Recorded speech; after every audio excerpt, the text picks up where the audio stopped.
Hello বন্ধুরা, তো দুপুরের খাবার নিয়ে চলে এসেছি। মূলোর শাক আলু দিয়ে ভাজি এবং কচু মুসুরি ডাল। এইটাতে কচু মুসুরি ডাল চাপানো আছে। এখানে ভাত রেডি হয়ে আছে। এখানে পেঁয়াজ লাল হতে দিয়েছি, শুকনো লঙ্কা দিয়ে। এই দেখুন বন্ধুরা, শাক কেটে আলু কেটে রেডি করে রেখেছি। তরকারিটাতে দেবো। পেঁয়াজটা হালকা ব্রাউন হয়ে গেলে আমি শাকটা দেবো। পেঁয়াজটা যতক্ষণ ব্রাউন হচ্ছে বন্ধুরা, তখন পেঁয়াজটা লাল হয়ে গেছে। এবার আমি এটাকে শাক দিয়ে দিলাম। মূলের শাকটা আমি এতে দিয়ে দিচ্ছি বন্ধুরা। শাক এবং পেঁয়াজ আলু একসাথে কুচি করে রেখেছি, এটাতে দিচ্ছি। আমি একটু চালিয়ে দেবো।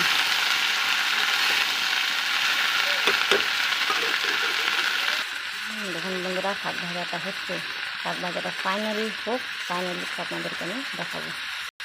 এটা হলো বন্ধুরা মূলোর শাক, আলু এবং পেঁয়াজ কুচি একসঙ্গে করে পেঁয়াজ এবং লঙ্কার ফোড়ন দিয়ে আমি এটা ভাজছি। ফাইনালি হোক, আপনাদেরকে দেখাবো। দেখুন বন্ধুরা, একটু রসুন কুচি দিলাম এতে।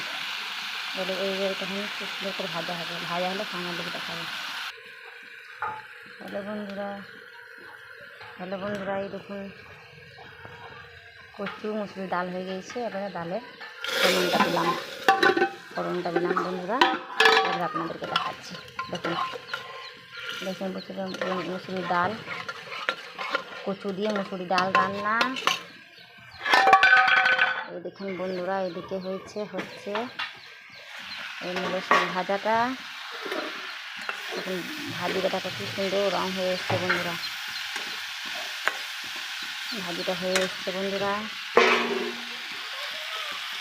এই দেখুন বন্ধুরা, এদিকে ভাত চাপানো, ভাত হয়ে গেছে। এই দেখুন স্পেশাল আমার মূলোর শাক দিয়ে আলু ভাজা, ওপর থেকে রসুন কুচি ছেটানো, মুসুর ডাল দিয়ে কচু এবং নিয়ে ভাত। যদি বন্ধুরা আমার ভিডিও আপনাদেরকে ভালো লাগে, তাহলে like and subscribe and comment করতে অতি অবশ্যই বলবেন। থ্যাংক ইউ সো মাচ বন্ধুরা। Like, dislike.